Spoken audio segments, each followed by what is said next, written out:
Hey guys, StinBoy831 here, and today we are launching the first episode of the new series, Watchable or Wasteful. The brand new series that will be about movies, TV shows, even possibly games or videos that I think are either watchable or a complete waste of time. And today, the first episode will be on Garfeld the Musical, a parody of the character Garfield from comics.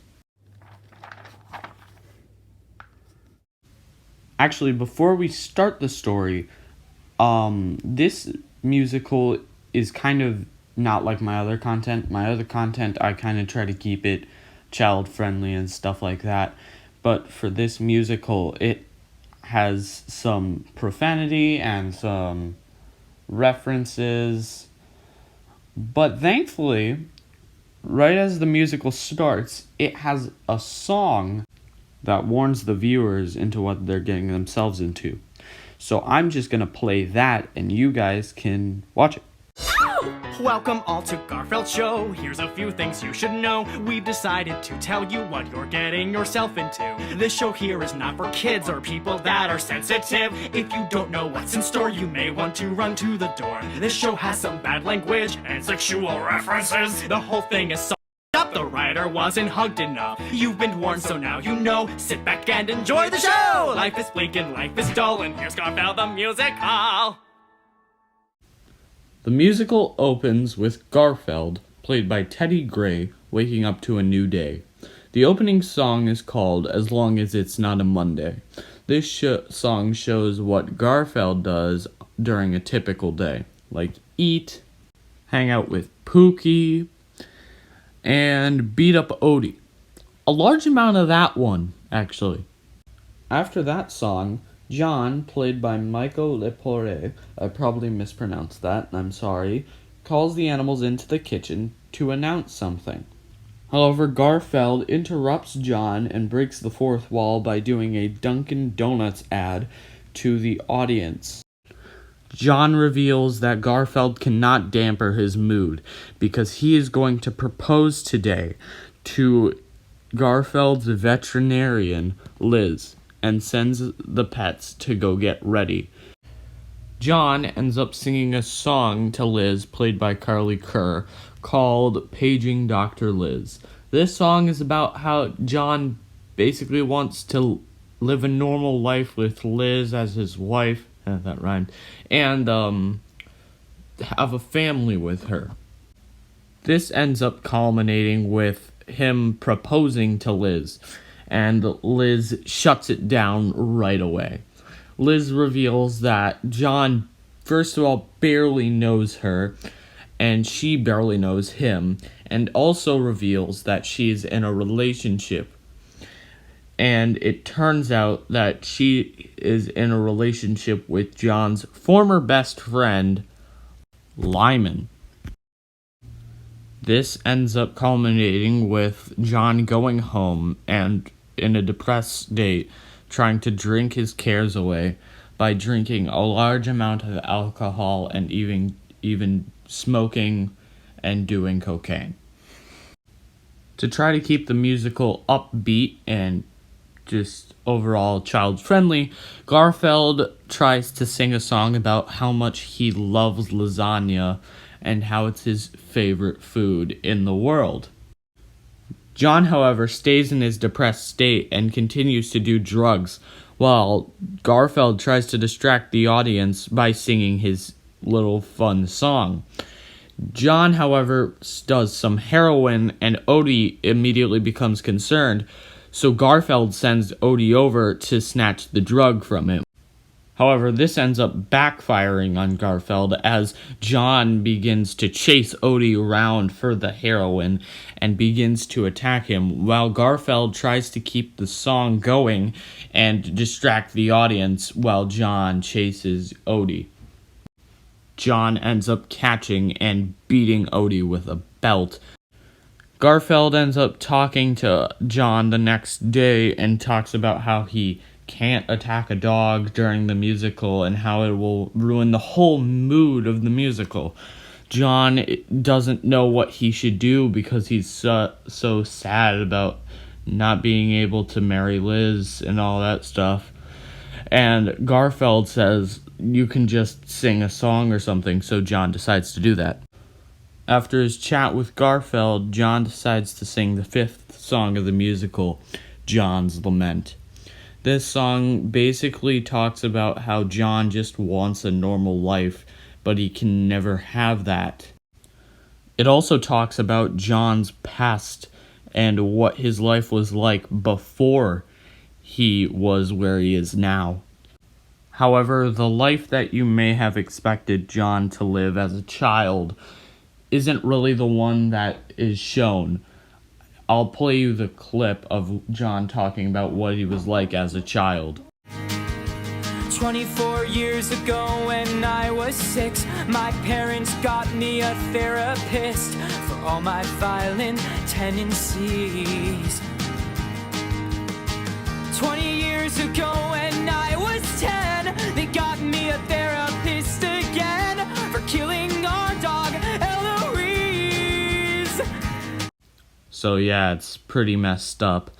But after taking all of those drugs, they finally start to catch up to John as he falls on the floor and starts to have hallucinations about first his doctor, then the police, and then after that his own father, about how murder is not a good thing.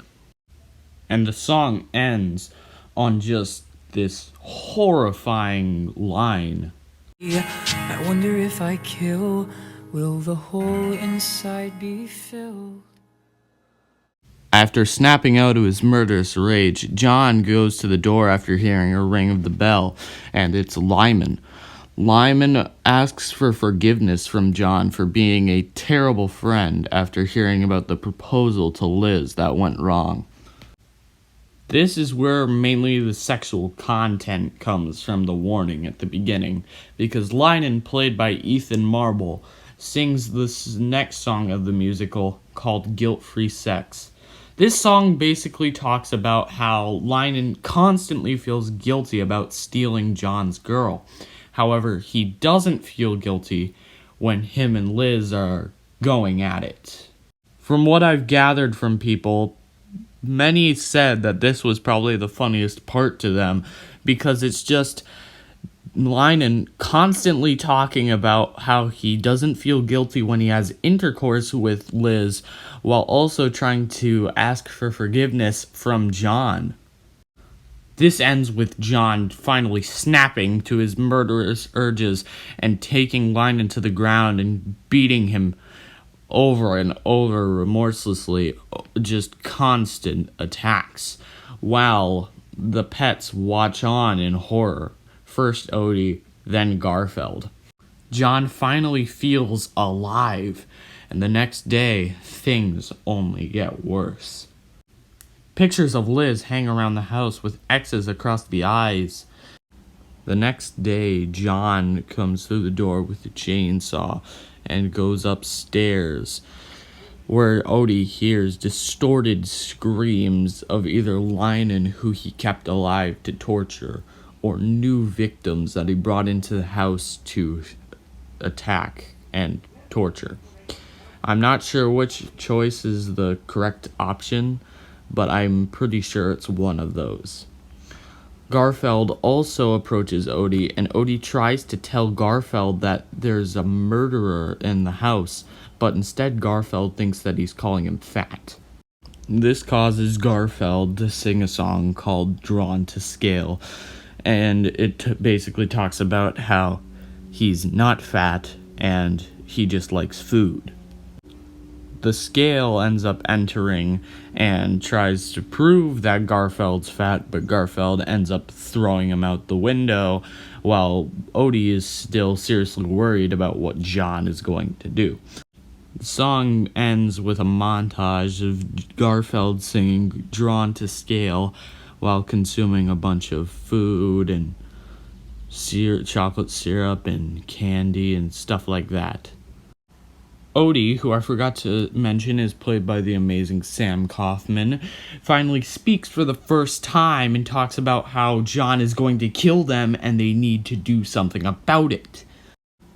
This starts the 8th song of the musical, People You Love Can Do Bad Things. This is a song that Odie sings mainly about how people that you love can also do some terrible things, and for them, with John, they have to stop it. Odie argues that Garfeld is the type of person who will just let things slide, like John murdering somebody, so that their brand can stay alive and he can keep his lazy lifestyle. However, Garfeld tries to answer back with remember all the joy that they have brought, but Odie says, but remember the bad things they can do. This culminates with them going upstairs and John calling Liz and leaving a message for her to come over and how he just wants to talk, but actually he's going to murder her. And Garfeld joins on board as we end Act 1. And that's all I'm going to cover. If you seriously want to know what happens at the end and what happens after all of that, then please go watch the musical. It's just an hour and a half, and it's really, really, really well made. So now we're going to go on to our next section, the review section. If you weren't able to tell by all the praising that I gave this musical, I enjoy it immensely. I really enjoyed it. So it may have some errors, like in the scene where they're behind that couch and Garfeld sneezes, Odie talks, but then later in the musical, Odie speaks to John, and then John's like, "So you talk now?" There may be some of those errors, but overall, I just love the musical.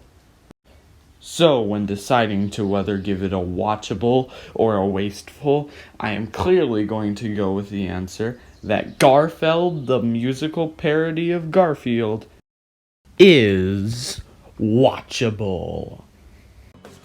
You need a suit of air. How are you alive? How are you alive? You need heat. Also air. That's gotta be one expensive game. You are up on the moon looking for treasure. You